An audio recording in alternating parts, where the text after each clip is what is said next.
Assalamualaikum warahmatullahi wabarakatuh. Perkenalkan, saya Wawan Kurniawan, CPNS pada Sekretariat Jenderal Dewan Nasional Kawasan Ekonomi Khusus. Pada kesempatan ini, saya ingin menyampaikan pandangan mengenai implementasi wawasan kebangsaan dan nilai bela negara yang saat ini diwujudkan melalui pengembangan kawasan ekonomi khusus di Indonesia.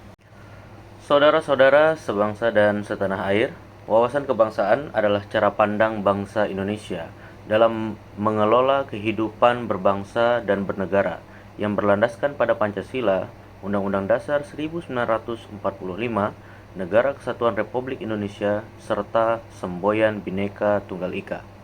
Sementara itu, bela negara adalah tekad, sikap, dan tindakan setiap warga negara untuk menjaga kedaulatan, keutuhan, serta keselamatan bangsa.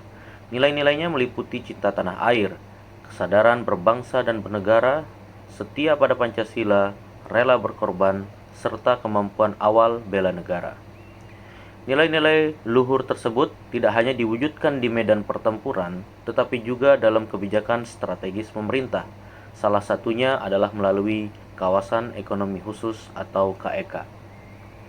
Hingga tahun 2025, pemerintah telah menetapkan 25 KEK di berbagai wilayah Indonesia.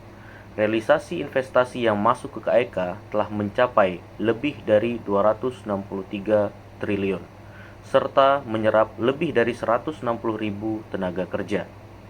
Angka ini menunjukkan bahwa KEK berperan besar dalam meningkatkan pertumbuhan ekonomi nasional sekaligus pemerataan pembangunan daerah. Sebagai contoh, penetapan KEK Edukasi, Teknologi, dan Kesehatan di Kabupaten Tangerang, Banten akan memperkuat kapasitas sumber daya manusia melalui pendidikan bertaraf internasional dan layanan kesehatan yang modern. Sementara itu, pengembangan KEK pariwisata kesehatan di Batam akan mendukung kemandirian bangsa dalam sektor kesehatan dan menghemat devisa negara.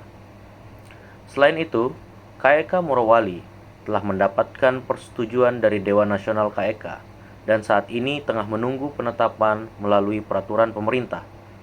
KEK ini akan memperkuat hilirisasi industri nikel, mendukung ekosistem baterai kendaraan listrik, sekaligus menjaga ketahanan energi bangsa di masa depan. Semua inisiatif ini mencerminkan implementasi wawasan kebangsaan dan bela negara dalam konteks modern, yaitu cinta tanah air melalui pengembangan potensi daerah, kesadaran berbangsa dan bernegara dengan memastikan kesejahteraan merata di seluruh wilayah, kesetiaan pada Pancasila dengan menjadikan pembangunan berlandasan hukum dan kepentingan nasional, rela berkorban melalui kerja keras ASN, masyarakat, dan tenaga kerja di lapangan. Kemudian untuk kemampuan awal bela negara dengan kesiapan sumber daya manusia yang tangguh dan berdaya saing global. Hadirin yang saya hormati, KEK bukan hanya instrumen ekonomi, tetapi juga wujud nyata bela negara dalam bidang pembangunan. Dengan KEK, kita menjaga kedaulatan ekonomi, memperkuat persatuan bangsa, dan memastikan kesejahteraan bagi seluruh rakyat Indonesia. Mari kita bersama-sama mendukung dan mengawal pengembangan kawasan ekonomi khusus sebagai bagian dari pengabdian kita kepada Ibu Pertiwi. Karena bela negara bukan hanya mengangkat senjata, melainkan juga bekerja, berinovasi, dan berkarya demi kemajuan bangsa. Akhir kata, wassalamualaikum warahmatullahi wabarakatuh.